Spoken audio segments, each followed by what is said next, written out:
कैसे हैं आप सब? सभी को जय माता दी। आप सभी पर माँ दुर्गा, माँ महाकाली, बालाजी की कृपा सदा बनी रहे। आपके घरों में धन के भंडार भरे रहें। यदि आप थोड़े से भी परेशान हैं तो मैं माँ से प्रार्थना करता हूँ, बालाजी महाराज से प्रार्थना करता हूँ कि आपकी सभी मनोकामना पूर्ण हो। आपके घरों में माँ निवास करें, भगवान आपके घर में निवास करें, बालाजी का आपके घर पर पहरा हो। ऐसी मैं उस भगवती से प्रार्थना करता हूँ जिनकी कृपा मुझ पर है। और यदि आप चैनल पर पहली बार आए हैं तो चैनल को लाइक, सब्सक्राइब और शेयर कर दीजिए। साथ ही जो बेल आइकन का बटन है उसे प्रेस कर दीजिए ताकि आने वाली सभी वीडियो का नोटिफिकेशन आपको मिलता रहे। आपका माँ दुर्गा, महाकाली, बालाजी कृपा चैनल पर हार्दिक स्वागत है। आज का जो विषय है वो ये है कि जब आपके ऊपर या आपको शक्ति का प्रभाव होता है, शक्ति आने लग जाती है, तो उसके बाद आपको क्या करना चाहिए। क्योंकि सब लोग साधना करते हैं, कुछ लोग पूजा पाठ भी करते हैं, उससे भी शक्ति जो है प्रसन्न हो जाती हैं। और कुछ लोग साधनाएं करते हैं तो साधनाओं से भी जो शक्तियां हैं वो प्रसन्न हो जाती हैं। तो वो शक्तियां आपको दर्शन देने लगती हैं, आपके सपने में आने लगेंगी, आपसे बात करने लगेंगी और आपको पता नहीं चलेगा ये मेरे साथ क्या हो रहा है, ये कौन आ रहा है। क्योंकि शक्तियाँ आपको कभी अपने साक्षात रूप में दर्शन नहीं देती हैं। बहुत कम होता है कि अगर आपको शक्ति दर्शन देती हैं, नहीं तो शुरुआत में शक्तियाँ आपको किसी के रूप में आकर दर्शन देती हैं, आपसे बात करती हैं। तो जब भी आपके साथ ऐसा होता है तो आपको कुछ काम करना बहुत ज़रूरी है। आप अगर ये कार्य करने लग जाते हो तो शक्तियाँ आपको खुलकर दर्शन देती हैं, आपके सामने खुलकर आ जाती हैं। चाहे वो सपने के माध्यम से आएंगी, चाहे वो आपको आपके सामने साक्षात आएंगी, या फिर आपको जैसी आपकी भावना होगी, भक्ति होगी, वैसे ही वो शक्तियाँ आपके सामने प्रकट होने लग जाएंगी। तो जब भी हम किसी भी देवी देवता की साधना करते हैं, पूजा करते हैं, तो उनके द्वारा जो भेजी हुई शक्तियाँ होती हैं वो आपके आसपास भ्रमण करने लगती हैं। और जब वो शक्ति आपके आसपास भ्रमण करती है तो कब आपके साथ आपकी भक्ति से वो प्रसन्न हो जाए ये पता नहीं है। और जब उनकी किरणें आपके शरीर पर आने लगती हैं, उनकी शक्ति आपके शरीर पर आने लगती है, तो आपको बहुत सारे अनुभव होते हैं, बहुत सारे अनुभव होते हैं, जिससे आप ये जान सकते हो कि जो शक्ति है वो आपसे क्या चाहती है, वो शक्ति आप पर कितनी कृपा कर रही है और उस शक्ति से आप कितने संपर्क में हो। ये बहुत ज़रूरी विषय है, क्योंकि जब शक्तियाँ आपके साथ रहती हैं तो वो आपके साथ हर जगह जाती हैं। आप अगर कहीं जंगल में जा रहे हो तो भी शक्तियाँ जंगल में आपके साथ चलती हैं। आप किसी मुसीबत में फंसे हो, संकट में फंसे हो, तो वो शक्तियाँ आपके साथ होती हैं और आपको उस संकट से, उस परिस्थिति से बाहर निकालती हैं। तो शक्तियाँ इस तरह से होती हैं कि वो आपकी मित्र होती हैं। लेकिन मित्र कब तक हैं? जब तक आप उनके साथ मित्रता से रहते हो, उनके साथ सच्चा भाव रखते हो। वो इंसानों की तरह नहीं है कि आप अगर उनके साथ हो आज तो आपने उनको कुछ भी गलत बोल दिया या आपने उनके साथ छल करने की कोशिश की तो वो आपको माफ़ कर देंगी। नहीं, आपको कभी भी शक्तियों से छल नहीं करना है और हमेशा अपने भाव को सच्चा रखना है। लोग आपको बहुत कुछ बोलते हैं, बहुत कुछ कहेंगे, लेकिन समय के साथ उनके व्यवहार, उनके शब्द भी बदल जाएंगे, क्योंकि आपके साथ जो शक्तियाँ चल रही हैं वो बहुत ही बड़ी हैं और उसे कोई आमजन नहीं समझ सकता। इसलिए आप लोगों से जो आप आशा रखते हो वो बंद कर दो, क्योंकि लोग आपकी आशाओं पर ना खड़े उतरे थे, ना उतरे हैं, ना उतरेंगे। तो आपको अपने भगवान से, अपने इष्ट से जुड़कर चलना है। अपने जिनकी भी आप सेवा करते हो, जिनकी भी कृपा आपके ऊपर है, उनको ध्यान में रखकर आपको अपना जीवन आगे बढ़ाना है, अपनी जीवन यात्रा को पूर्ण करना है। और देखना धीरे धीरे जो भी परेशानियां हैं, दुख हैं, वो समय के साथ ठीक होने लग जाएंगे, अपने आप होने लग जाएंगे। शुरू में बहुत परेशानी आती है, लेकिन जब आप उस स्थिति में आ जाते हो उसके बाद जो जीवन आपका बदलता है वो अतुलनीय है। क्योंकि शक्तियाँ हमेशा जब भी आती हैं तो वो किसी के भले के लिए आती हैं, आपके भले के लिए आती हैं, आपके परिवार के भले के लिए आती हैं। किसी जन का कल्याण करना है, उनके लिए भी शक्तियाँ आपके पास आती हैं। आपसे कोई कार्य उन्हें करवाना है तो वो आपके पास आती हैं। और हमेशा आपके व्यवहार को देखकर, आपके भाव को देखकर ही शक्तियाँ आपके पास आती हैं और आपके ऊपर प्रसन्न हो जाती हैं और आपके जीवन के जो भी कष्ट हैं, जो नकारात्मकता है, उन सबको नष्ट कर देती हैं। जैसे एक दीपक घने अंधकार को दूर करने की क्षमता रखता है, उसी प्रकार ये शक्तियाँ भी आपके शरीर में जो भी नकारात्मक ऊर्जा है, आपके शरीर में जो भी कलह कलेश हैं, कष्ट हैं, उनको ख़त्म करने की क्षमता इन शक्तियों में होती है। तो सबसे पहले क्या आपको करना चाहिए जब आपके पास शक्तियाँ आ जाती हैं, तो सबसे पहले आपको ये पता करना है कि आपके साथ कौन सी शक्ति चल रही है, किस देवता की शक्ति आपके साथ है। तो सबसे पहले तो खुद देवी देवता आपको बताते हैं कि वो आपके साथ हैं या नहीं है। तो जिनको भी देखकर आपको रोना आता है, जिनके प्रति आपको ऐसा लगता है कि मेरे तो सिर्फ यही भगवान है या यही मैं, जैसे माँ काली को देखकर कई लोगों को बहुत रोना आता है, मैंने देखा है, मुझे भी आता है। और मुझे पता नहीं था कि मेरी इष्ट माँ काली हैं, लेकिन जब मुझे ये सब पता चला, क्योंकि मुझे माँ ने जब दर्शन दिए, तब मुझे समझ में आया कि मेरे साथ तो माँ काली हैं, माँ दुर्गा हैं।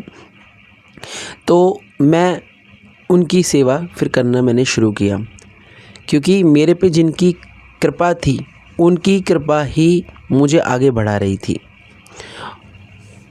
ऐसे ही आपको भी जिनको देखकर रोना आता है, जिनके सपने आपको बार बार आते हैं, उन सब की कृपा आपके ऊपर होती है। तो सबसे पहले जब भी आपको कोई भी शक्ति दर्शन देती है, बार बार दर्शन देती है, तो वही आपके साथ चल रही हैं।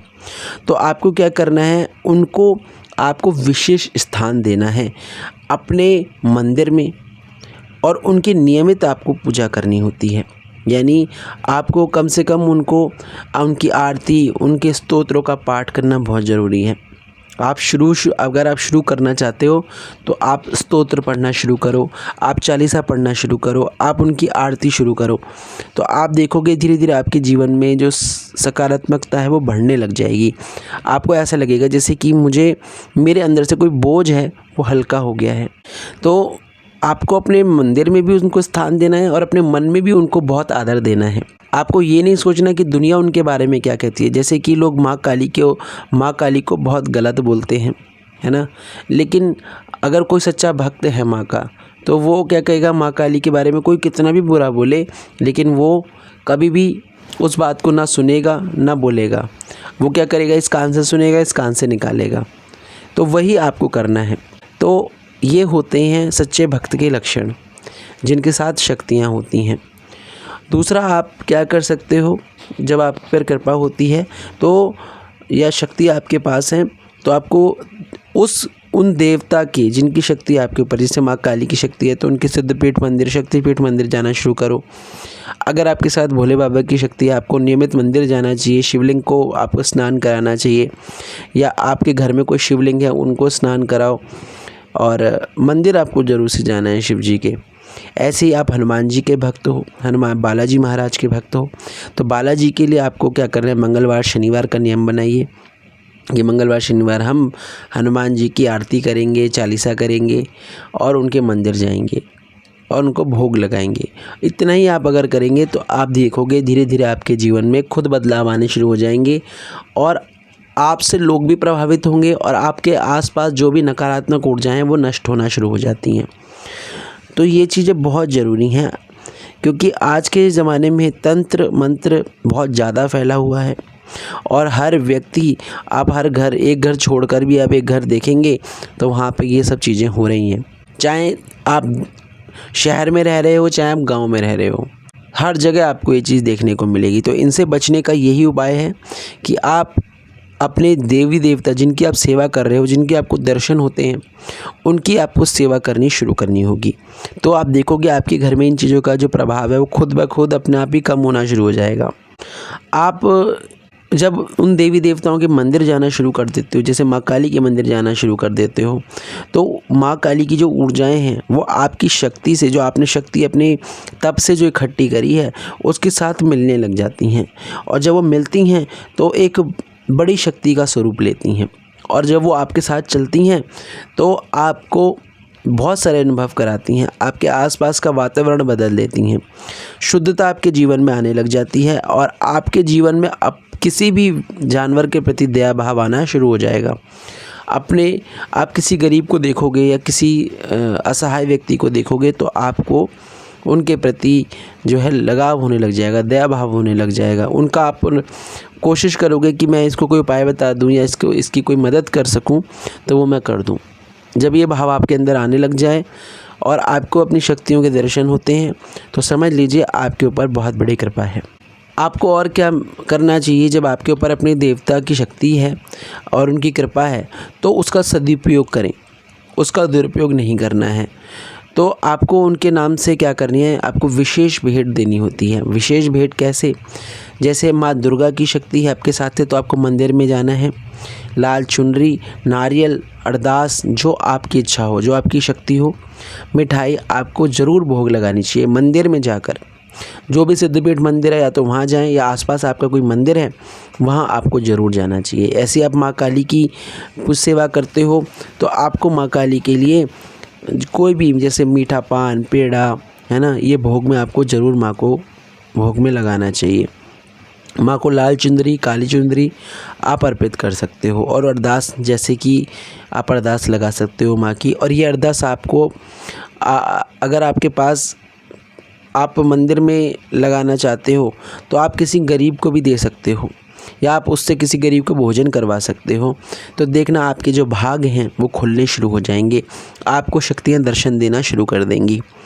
चौथा, अगर आपके ऊपर देवी देवताओं की शक्ति का बहुत ज़्यादा प्रभाव पड़ता है तो इसका मतलब ये है कि जब जो शक्तियां हैं वो आपसे पूर्ण रूप से संपर्क कर रही हैं। और जब आपके साथ ऐसा होगा तो लोग आपसे दूर होना शुरू हो जाएंगे। क्यों? क्योंकि आपकी जो ऊर्जाएं हैं वो बहुत ही ज़्यादा अलग हैं। वो एक दैविक ऊर्जा है, शुद्ध ऊर्जा है, लेकिन हर व्यक्ति शुद्ध नहीं है। तो उस व्यक्ति की जो ऊर्जा है वो आपकी ऊर्जा से बिल्कुल दूर हो जाएगी और वो कोशिश करेगी कि वो उससे दूर रहे। तो या तो वो व्यक्ति आपसे दूर हो जाएगा या आप उस व्यक्ति से दूर हो जाओगे। तो ये शक्ति जब आपके ऊपर ज़्यादा प्रभाव होता है शक्तियों का तो लोग आपसे थोड़ा दूर हो जाते हैं, है ना। एक क्या बोलते हैं, एक आपके साथ एक दूरी बनाना शुरू करते हैं। दूरी बनाना, इतनी दूरी नहीं कि आपसे दूर हो जाएंगे, नहीं, आपका सम्मान करना शुरू कर देते हैं। उनकी कृपा जब आपके ऊपर बढ़ती है तो आपको क्या करना चाहिए, धार्मिक कार्य करना ज़रूरी है। जैसे आपको कुत्तों को रोटी डालना, गाय को भोजन खिलाना, अपने पितरों की सेवा करना, पशु जो पक्षी हैं उनके लिए आप चावल के दाने डाल दो या बाजरा डाल दो। तो आपको ये सब करना बहुत ज़रूरी है। और आपको हवन ज़रूर करना चाहिए, चाहे छोटा सा ही आप अपने घर में हवन करें, बहुत छोटा सा, उसमें ही आप जो है हवन करना आपको बहुत ज़रूरी है जब आपके ऊपर शक्ति बढ़ने लगती है। और आपको कोशिश करनी चाहिए आप गुरु को धारण कर लें, कोई गुरु बना लें, क्योंकि गुरु बनाना ज़रूरी है। कई लोग ये कहते हैं कि गुरु आजकल हमें मिलते नहीं हैं, गुरु आजकल अच्छे नहीं हैं, सिखाते नहीं हैं। तो कोई भी गुरु आपको नहीं सिखाएगा जब तक आप उनके प्रति जो भाव है, जब श्रद्धा नहीं है आपके अंदर तो आपको गुरु भी कुछ नहीं सिखा सकता। तो सबसे पहले आप अपने अंदर अच्छे भाव लाइए। अपने जिनको भी आप गुरु बनाना चाहते हो या जिनको भी आप चाहते हो कि मैं उनको गुरु बनाऊं, तो सबसे पहले उनके व्यवहार को जानें, उनके आचरण को जानें, उनका मान सम्मान ज़रूरी है। गुरु का मान सम्मान करोगे तो गुरु आपको सब कुछ सिखाते हैं। आप मान सम्मान नहीं करोगे तो आपको कुछ भी नहीं सिखाएंगे। तो कोई भी गुरु गलत नहीं होते और ऐसा नहीं है कि हर गुरु सही है और हर शिष्य सही है, नहीं। कभी कभी गुरु की भी गलती होती है, कभी कभी शिष्य की भी गलती होती है।